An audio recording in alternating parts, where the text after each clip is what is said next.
The Unlikely History of Disability Arts, a presentation by Colin Hambrook, editor of Disability Arts Online, with research and images by Dave Lupton, disabled artist and writer. The opening artwork here is a classic self-portrait in pastel by Nancy Willis from 1993, a beautiful, stylized image of the artist in her wheelchair. To the uninitiated, disability art conjures an image of a disabled person struggling to paint by clutching a paintbrush between their teeth or toes, or as our first image shows, somewhat with tongue-in-cheek, a man without arms with a giant paintbrush strapped to his head, painting on a canvas a la disabled avant-garde performance artist Erin Williamson. This unlikely satire on a far too prevalent misconception is far from the truth. Throughout the course of history, disabled people and our allies have used art in a struggle for equal rights. Disability arts playing an important and vital role in this fight. Our resident cartoonist Crippen has valiantly obliged by providing us with cartoons depicting some famous artworks, which we were unable to use because of copyright. Obviously, not the same as the original artwork, but we hope it will provide you with some amusing breaks between my dialogue. So let's continue. Over the centuries, attitudes towards disabled people have constantly changed and adapted for better and for worse. In this presentation, we give a brief overview of disabled people's experiences, both positive and negative, illustrating how attitudes have been shaped by influential figures and events from the past. Societies have persistently imposed draconian laws and barriers that exclude disabled people from participating in mainstream society, effectively disabling us. Disabled people have used art as a form of protest against these restrictions and restraints, and also as a way of educating people. Disability art has become a powerful means of expression for disability communities throughout the world, and we at Disability Arts Online are proud to be associated with this continuing expression of protest and creativity. Our first example of disability art is from 3500 BC and is to be found in an ancient sacred poem from India. The Rig Veda describes the life of the disabled warrior Queen Vishpala. As you'll see from our illustration, she'd lost a leg during a fierce battle and was fitted with an iron prosthesis, which enabled her to return to the battlefield and achieve much glory. The original Iron Maiden, perhaps.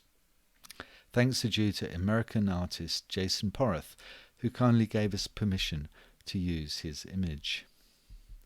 Dave's next cartoon shows Aristotle from 375 BC in his white robes facing a chap in sandals who is deaf.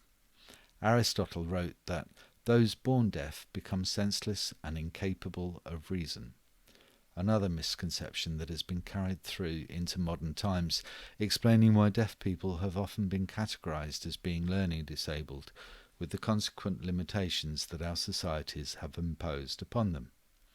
Moving into the Middle Ages, in 1351, the British government passed the Statute of Labourers, making it illegal for people to give money to beggars who could work. However, they could give money to disabled people whom it was assumed were not able to work. Possibly in protest, some disabled people learned how to make corn dollies and posies of flowers to sell, or they performed, as in our illustration of 3 disabled men capering around with wooden kneelers and crutches, mirroring the Bruegel painting from the 1500s, The Beggars. On the back of the painting was an inscription in Flemish: "Cripples, take heart, and may your affairs prosper," suggesting the artist's sympathies with the beggars who were effectively working for any money they were given. In 1535, the Poor Law Act was passed in England, which required town and parish councils to look after every aged, poor and impotent person who was born or lived in the locality for 3 years. The term impotent is thought to include disabled people, but mainly, using the language of the time, the so-called village idiot.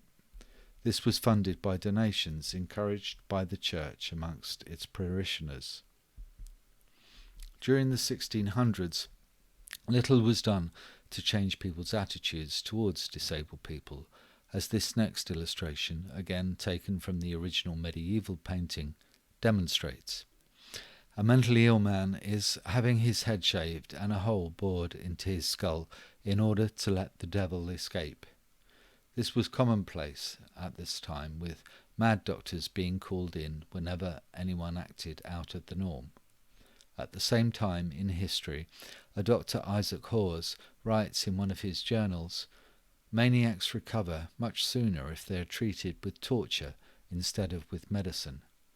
Obviously, mad doctors took this as their Hippocratic oath equivalent.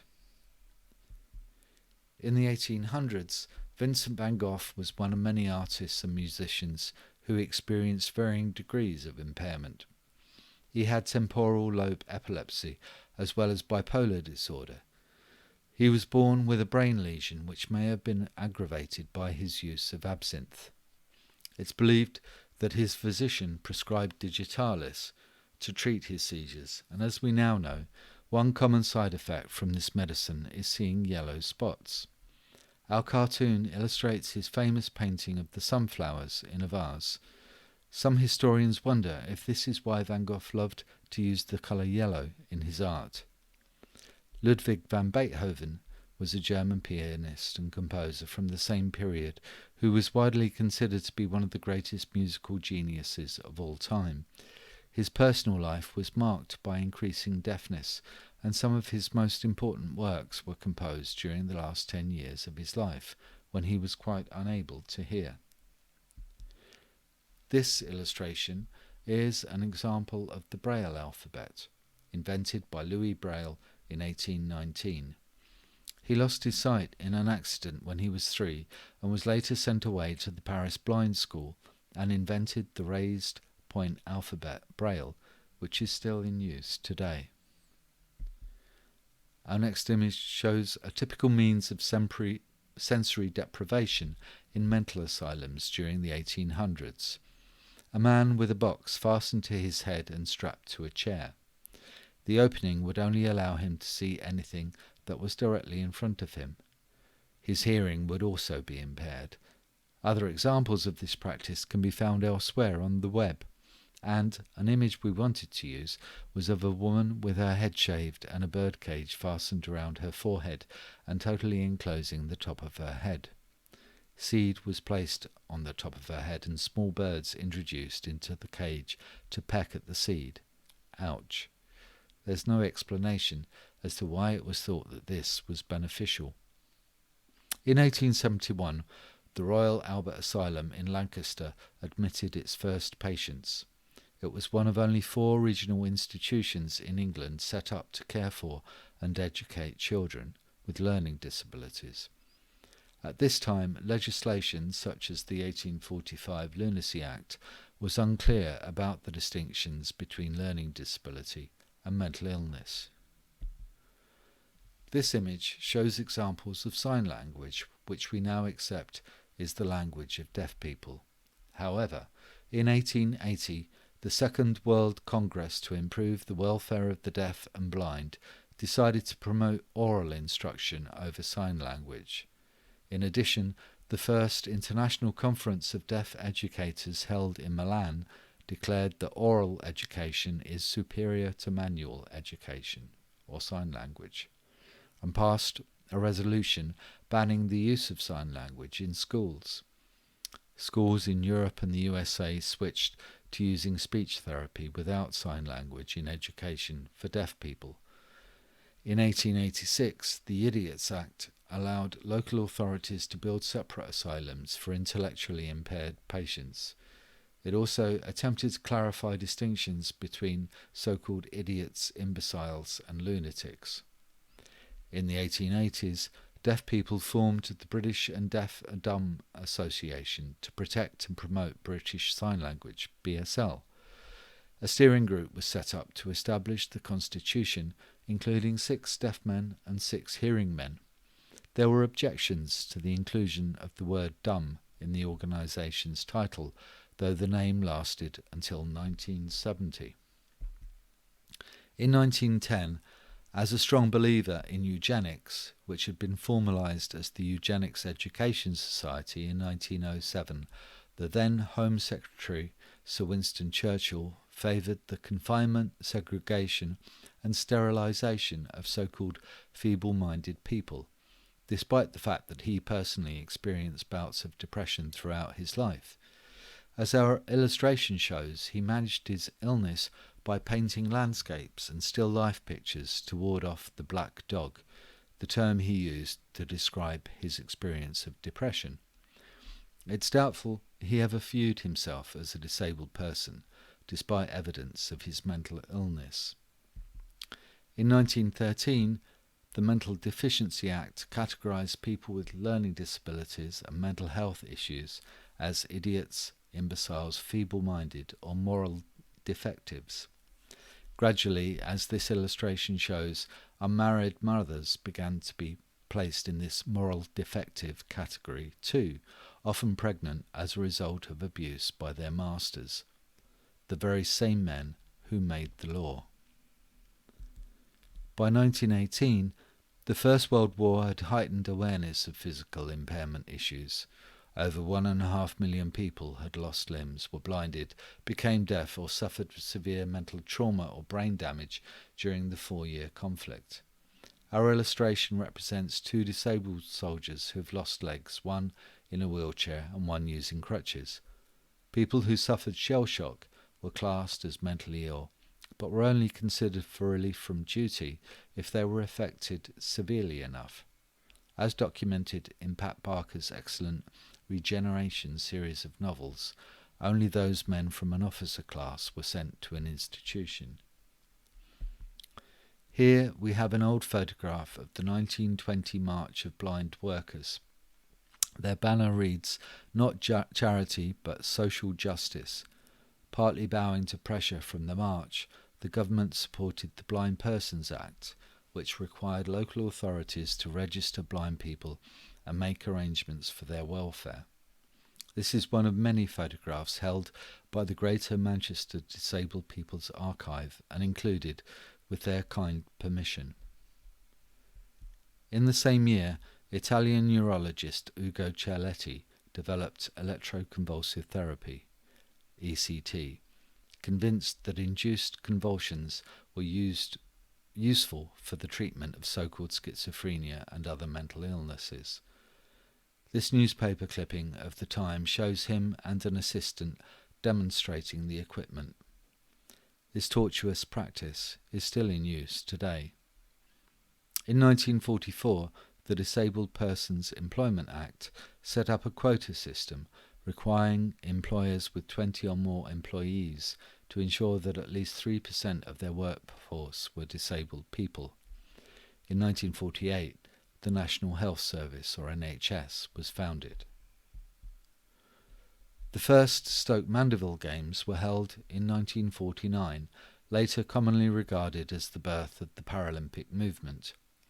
Our illustration shows a male wheelchair user taking part in the Stoke Mandeville Games. The poor fella appears not to have taken into account the heavy weight of the hammer, or throwing ball, which has succeeded in tossing him onto his back. Professor Gutmann introduced sport as an important part of rehabilitation programs at Stoke Mandeville. This was the start of the supercrip stereotype, where if you were unable to overcome adversity as a disabled person, you were considered a failure. This leaves those born with an impairment in a no-win situation, stigmatized by society. By the 1960s, disabled people on the whole were segregated by society. Children were incarcerated in institutional care, and some reliant on the support of family members. Disabled people were not encouraged or supported to participate in mainstream society, and it's from this period that many disabled activists emerged in the 70s and 80s, fighting for equality and human rights. The 1970s were a watershed decade. the Chronically Sick and Disabled Persons Act was introduced by disabled MP Alf Morris. He was the first in the world to recognise and give rights to disabled people. Local authorities were given the responsibility of providing welfare services, housing, practical assistance for people in their own homes, meals provided at home or community centres, and adaptations to people's homes. The Act also gave disabled people the right to equal access to recreational and educational facilities, including help with travel. Councils were given a duty to provide educational facilities for children who were both blind and deaf, later extended to include autism and dyslexia. Buildings open to the public were required to provide accessible parking and toilet facilities. However, the Act was seen by its critics as giving even greater power to professionals and medical specialists. Our character in this illustration looks to be practicing his wheelchair skills on one of the newly introduced ramps. In 1972, Jack Ashley, pictured here, was a deaf parliamentary campaigner for disabled people. He sponsored a pivotal motion in the House of Commons making a distinction between legal and moral obligation. The success of this enabled the Sunday Times to continue its moral campaign for improved compensation for children impaired by thalidomide, even while the parents' legal case was still technically in the courts. It was also Jack Ashley's ability to follow the proceedings of the House of Commons via the output from stenographers, which helped inspire the development of live captioning and subtitles on television to benefit deaf and hearing impaired people. 1972 was also the start of organisation by disabled people. This was initially led by Paul Hunt, a resident in the Le Court Institution in Hampshire, who had a letter published in The Guardian inviting other disabled people to unite and form a representative group to explore the issue of disability in its broadest sense. In 1974, Paul Hunt, in discussion with others, drafted the Aims and Policy Statement. The organisation that formed from this was called the Union of the Physically Impaired Against Segregation, or UPIAS. Our cartoon shows a valiant wheelchair user proudly holding his fist aloft in a gesture of solidarity with a placard for the group. UPIAS also wrote a paper called Fundamental Principles of Disability. In this paper, UPIAS set out the ideas that are now called the social model understanding of disability. In 1980, disability theatre group Grey Eye was founded by disabled actor Nabil Shaban, pictured here in dramatic pose holding a skull, and Richard Tomlinson. In 1988, Nabil was denied work on Granada's Microman children's TV series because executive producers were worried that children would find him frightening. Over 60 people demonstrated outside Granada studios against the dropping of Nabil Shaban from Microman. Organised by Brian Lewis and Norman College of the Derbyshire Coalition of Disabled People and Ian Stanton of the Greater Manchester Coalition. Dave Lupton, disabled artist and writer, created his alter ego Crippen in 1980 and started producing cartoons based upon the social model understanding of disability. These became a historical record of events that have shaped the lives of disabled people over the past 40 years. An early Crippen cartoon shows a man from the Federation of Charities for the Disabled, his finger aggressively pointed towards a wheelchair user's face, saying, "And when we want your opinion, we'll tell you what it is." In 1981, disabled people began to self-organise, challenging the many organisations that they claimed were excluding them from the decision-making processes that affected their lives. The first of these challenges was when the United Nations designated 1981 as the International Year for Disabled People. As expected, disabled people didn't play a large part in most of its key events. Their response was to challenge the use of the "for" and insist that it is changed to "of." Our illustration shows two disabled people making a point of amending a poster for the event. The emphasis, from our point of view, was on rights, not care. Also in 1981, the British Council of Organisations of Disabled People, or the BCODP, was set up, a national coalition of organisations controlled by disabled people to campaign for equality and human and civil rights. The organisation is still active today as the UK Disabled People's Council. 1981 also saw another first, the Carry On Cripple season of feature films about disability held at the National Film Theatre, programmed by Alan Sutherland and Steve Dwoskin. In the cartoon, I'm not sure who it is in the electric wheelchair, but he and the Asian woman seem very happy to see each other. In the 1980s, disabled artist Steve Cribb used digital art to employ humour and visual imagery in a sophisticated way to engage people in disability politics through an accessible format.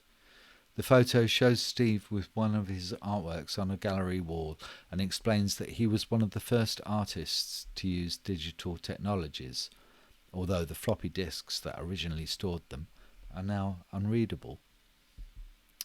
In 1981, Ian Dury, the disabled singer-songwriter, embraced his disability as part of his act. Accompanied by his backing group, the Blockheads, he reclaimed words that were seen as derogatory, such as spastic and cripple, and his passionate songs were received as empowering by other disabled people. His legendary song Spasticus Autisticus was commissioned by the International Day of Disabled People. However, they got more than they bargained for with his provocative lyrics, and the single was banned by the BBC. In 1985, Disability Arts in London, or Dale magazine, was launched, with Elspeth Morrison as editor. The image here depicts a typical cover from issue 187 in winter 2003, with an artwork of two naked disabled women in an embrace.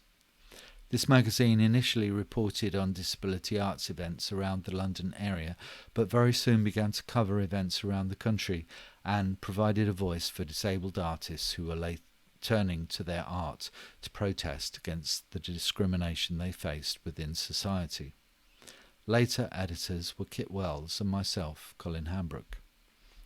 By 1986, the Disabled Persons Act strengthened the provisions of the Chronically Sick and Disabled Persons Act 1970 and required local authorities to meet various needs of disabled people. 1990 saw the launch of the irreverent, tragic but brave roadshow with Wanda Barbara, aka Barbara Lazicki, Johnny Crescendo, aka Alan Holdsworth, and the late Ian Stanton. The photo here shows Wanda exuberant with their icon mascot Chip, a plaster statue of a young boy. Chip wore a caliper and was used as a collection box for the Polio Society. Barbara Lazicki claims to have liberated him from outside of a W.H. Smith's. In 1990, the London Disability Arts Forum exhibition Out of Ourselves was the first public exhibition of disability visual arts. It was then that Tony Heaton first met fellow sculptor Adam Reynolds, whose work Suitcase first convinced Heaton of the value of exhibiting with other disabled artists. Tony Heaton's iconic 1994 sculpture, Great Britain from a Wheelchair, pictured here, consisted of parts from a collection of manual wheelchairs assembled into a map of the UK. It's a key artwork within the history of disability arts, pointing to the aspiration to make the country an accessible place for wheelchair users. The Disability Discrimination Act aspired to making all public transport in the UK accessible by 2025, but the sentiment got dropped when the Act was superseded by the Equality Act 2010. In 1992, the Shaken Not Stirred installation by disabled artist Tony Heaton was performed. This launched the Block Telethon protests by disabled people. The installation was a large pyramid of charity collecting cans being destroyed by a false leg being thrown at them by Tony. As this press cutting demonstrates, it was importantly the first disability arts event that received mainstream media coverage and opened up to the general public the concept that disabled people didn't want charity, we wanted our rights. Following the launch of the Block Telethon protest, hundreds of disabled activists descended on the ITV studios to protest against the demeaning portrayal of disabled people. Our photo shows a young disabled man smiling exuberantly at the camera. It must have felt great to have experienced the solidarity the blockade presented for protesters. The event eventually succeeded in ending the show as celebrities began to withdraw their support. This may have had more to do with having to pass through crowds of disabled activists singing and chanting anthems of protest rather than any enlightenment they may have had about our cause. The Disabled People's Direct Action Network, or DAN, was formed following the Block Telethon protests and still continues to this day. During the 1990s, DAN continued to protest. In our picture, we see a typical protest with a group of wheelchair users chaining themselves to a London bus. DAN organised many actions around the country to challenge the lack of accessible transport and the lack of any real legislation to give disabled people civil rights. DAN also protested about the people who were still made to live in institutions, usually run and controlled by charities like Leonard Cheshire. Their argument was that, as these charities did not involve disabled people in any of the decision-making, they should be challenged, and challenged them. They did. 1995 saw the start of some real legislation for disabled people when the Disability Discrimination Act, or DDA, came into being following protests like the one pictured here, with a group marching in the streets demanding rights. The DDA made it illegal to discriminate against disabled people in connection with employment, the provision of goods, facilities and services, or the disposal or management of premises. Service providers also had to make reasonable adjustments to enable disabled people to access their services. In 1999, the Disability Rights Commission was established to investigate and enforce disability legislation and to advise employers on how to secure equal treatment of disabled employees. When the part of the DDA regarding building regulations came into being in 1999, the real and lasting improvement to this can be attributed to disabled artist Paddy Maysfield, who forced through the changes with his sheer bloody-mindedness. He refused to be put off when the Arts Council committee he was part of were basically asked to rubber stamp these regulations for access to new and existing public buildings. What Paddy did was to continually challenge the regulations, which later became a revolutionary aspect of the DDA. This also meant, thanks to Paddy, that any National Lottery grant application had to include full access provision. Paddy died after a battle with cancer in 2012, aged 69. In 2005, the disabled artist Adam Reynolds also died. He was the first significant disabled artist to be recognised by the mainstream arts movement. As well as being an artist, he was also a curator, activist, gallery owner, mentor who helped shape the UK's art scene during the 1990s. After his death, Shape Arts set up the Adam Reynolds Memorial Bursary in his honour. His obituary, which was published in the Guardian newspaper, was written by Nicholas Sirota, previous director of the Tate and current chair of Arts Council England. 2004 saw the launch of Disability Arts Online, which is an organisation led by disabled people set up to advance disability arts and culture through the pages of our journal. Our raison d'etre is to support disabled artists as much as anything by getting the word out about the fantastic art being produced by artists within the sector. DAO also gives disabled artists a platform to blog and share artistic practice, projects and just the daily stuff of finding inspiration to be creative. In 2006, the Gasworks Gallery in Vauxhall, London, exhibited The Disabled Avant-Garde Today, a series of video and sculpture artworks by disabled artists Catherine Araniello and Aaron Williamson. Pictured here is a still from one of their video artworks in the exhibition, inspired by the work of Lee Bowery, with Aaron dressed in a bright pink wig with sync filters for glasses, false nose and a polka dot face. Catherine and Aaron are well known for their satirical videos in which they parody everything from a Damien Hirst installation of a giant charity collection statue to the Paralympic Games. You can see these videos on YouTube if you look up their names. In 2009, as Barrier Man, Aaron Williamson took to the streets of Liverpool to pose as a health and safety officer, erecting temporary barriers around the city using just cones and plastic tape, parodying the way non-disabled society treats disabled people. Our photograph from the time shows Aaron in his high-vis vest, surrounded by traffic cones, interacting with members of the public. The deaf performance artist halted or misdirected shoppers and traffic over the course of a day whilst being covertly filmed, and at one point the Barrier Man briefly closed down Tate Liverpool. In 2012, the Olympic Games and Paralympic Games were held in the United Kingdom. Extensive media coverage by Channel 4 portrayed disabled people winning medals as elite athletes. However, as previously mentioned, this reinforced the public image of the Supercrip and the assumption that all disabled people could achieve such things if only they tried harder. The Supercrip image also negated some of the need for ramps, etc., as film of these muscular male wheelchair users could be seen bouncing up and down steps. If they could do it, why couldn't every other wheelchair user? This cripping cartoon on the subject says it all, a Paralympian in a lightweight wheelchair dismissing the need for a ramp as a man in a heavy electric wheelchair tries to correct him. Also in 2012, the disabled avant-garde Catherine Araniello and Aaron Williamson can be seen here in this photograph from their archive, parodying the Paralympics logo with their Bad Mascots performance commissioned by Disability Arts Shropshire.